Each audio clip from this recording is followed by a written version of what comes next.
Ndonge ndabahaye mwiriwe mwese canke mwaramutse bivanye naho mugenda mudukurikirana muherereye. Mwese mudukurikira muherereye mu bihugu vy'amakungu ya kure cane cane mudukurikira muherereye ku mugabane w'abanyamerika, abadukurikira muherereye ku mugabane wa Aziya mu bihugu bitandukanye, abari ngaho ku mugabane w'abanyaburaya, abari ngaha ku mugabane wa Afrika, bari mu gihugu cacu c'u Burundi, intara, amakomine, imitumba, ubucimbiri n'imisozi bigiye bitandukanye, bivanye naho buri umwe wese adukurikirana aherereye. Mwese ndabahaye kaze. Fyonda subscribe niba ukoresha ururimi rw'icongereza canke niba ukoresha ururimi rw'igifaransa fyonda sabone, hamuca ujya ngaha iburyo ufyona no kwa kantu kameze nk'agakengeri, amakuru n'ibiganiro tugenda tugushikiriza bize bigushikako umwanya ku mwanya. Amakuru rero agezweko ngaha mu gihugu cacu Burundi, ibintu bibandanya kuba nabi cane. General Prime Niyongabo, amakuru ariko aragenda avugwa ijya nino yakwiragiye ko ashobora kuba agiye kubogozwa.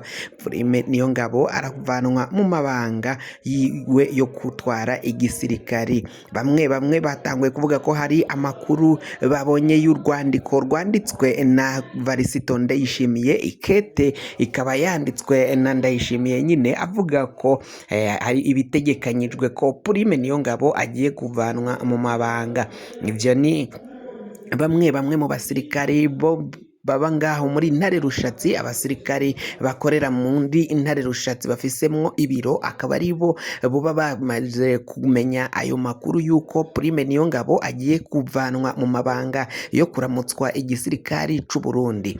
Hari amakuru menshi atandukanye ariko aragenda avugwa kuri iyo dosiye yo kubogoza Prime Niyongabo, hagaca asubirirwa na Lieutenant General Silas Ntigurirwa ko ari we ashobora kuza gusubirira Prime Niyongabo. Ivyo biriko biravugwa ngaha mu gihugu cacu Burundi, ni mu gihe bamwe rero bari kubona ko Prime Niyongabo yoramuka avanwe mu mabanga yo gutwara igisirikari coba gisambutse. Ivyo ni biriko biragenda bivugwa ko mu gihe Ndayishimiye afashe icemezo co kuvukura Prime Niyongabo mu mabanga akamusimbuza canke akamusubiriza, igisirikari coca gisambuka. Ngo naho Prime Niyongabo yaciye akora amakosha, hari abana uyu muvyeyi afise abana bagaca bakora amakosa, ngo hari abo yihanganira gusumvya abandi. Ngo Prime Niyongabo naho yakoze amakosa ariko ngo afise vyinshi yaciye amarira igihugu, afise ikungeni yatwaye igisirikari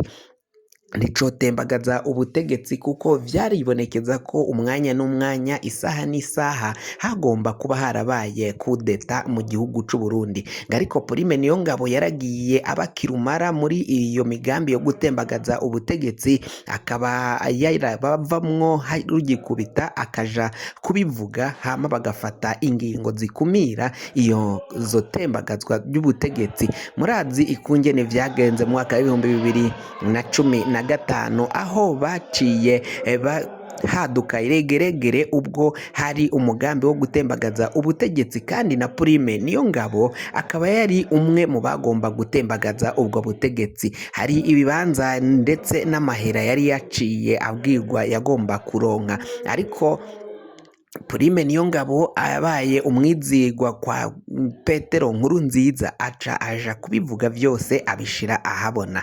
Akaba rero kuri ubu ngubu hari kwibaza ukuntu ngene Varisito Ndayishimiye yomukura mu mabanga yo kuramutswa igisirikari, hakibazwa uburyo Lieutenant General Silas ari we yofata ayo mabanga, hakibazwa niba hafise abasirikari bamuri inyuma bomukurikira, kuko birateye icoba. Bamwe bavuze bati mu gihe yoramuka akuye Prime Niyongabo, muzoca muraba ibizokurikira mu nyuma, muzoca muraba ko igihugu kitagiye gusambuka. Abasirikari ntago bemera cane Varisito Ndayishimiye, naho ngo yaciye aduza umushahara. Hari abagenero bakomakomeye cane bavuga rikijyana mu gisirikari, ndetse ngo Prime Niyongabo yari umwe muri bo. Bari barahize ko bagomba kuzomuturitsa bakamurasa amurasa. Prime Niyongabo yaraje abishikana imbere ariko nta n'umwe yaciye amurasa, abwiye ngo udashoboye azokure impuzu ya gisirikari atahe aje muhira hama ibindi bazobimenya yaratashe. Habuze n'umwe akura izo mpuzu, ariko ngo bikibonekeza ko ayo majambo ya Prime Niyongabo ni amajambo mabi cane, atuma hari bamwe bamwe mu gisirikare bamwitwarira bakaba batamwumviriza neza. Hariko haravugwa vyinshi rero ngaha mu gihugu cacu Burundi, ariko baragenda batangaza ko Prime Niyongabo yoba yaratorotse igihugu atari ngaha mu gihugu c'u Burundi, abandi bakagenda batangaza amajambo atandukanye bavuga ko yamaze kubogozwa. Inkuru ziriko ziracicikana ku mbuga hwaniro, ku mbuga za WhatsApp na Facebook, bavuga kuri iyi dosiye yo kuvana Prime Niyongabo mu gisirikari, bivanye nuko Prime Niyongabo yagirizwa kurya amahera menshi cane, imiliyaridi. Ibaze nawe umuntu ahejeje imyaka 11 buri kwezi akaronka imiliyaridi 5, nawe ubwo ku mwaka ni miliyaridi zishika 60, zose miliyaridi 60 ku mwaka. Izo nizo Prime Niyongabo yinjiza avanye mu basirikari baba bari mu gihugu ca Somalia, udashize ko ayandi abasirikari 400 bahembwa agashahara canke baronka agashahara batabaho ku matrikire z'impimbano barizwa mu gisirikari. Bibaze nawe agashahara k'umusirikari umwe, abasirikari noneho 400, wumvirize izo miliyaridi bivye igihugu. Hakaba rero hibazwa se izo miliyaridi Ndayishimiye azokwihangana kuzibarekera canke bazozigarukana, azoziheba koko Prime Niyongabo n'abo bandi basirikari bafatanya kurya ayo mahera bace bayaherana, canke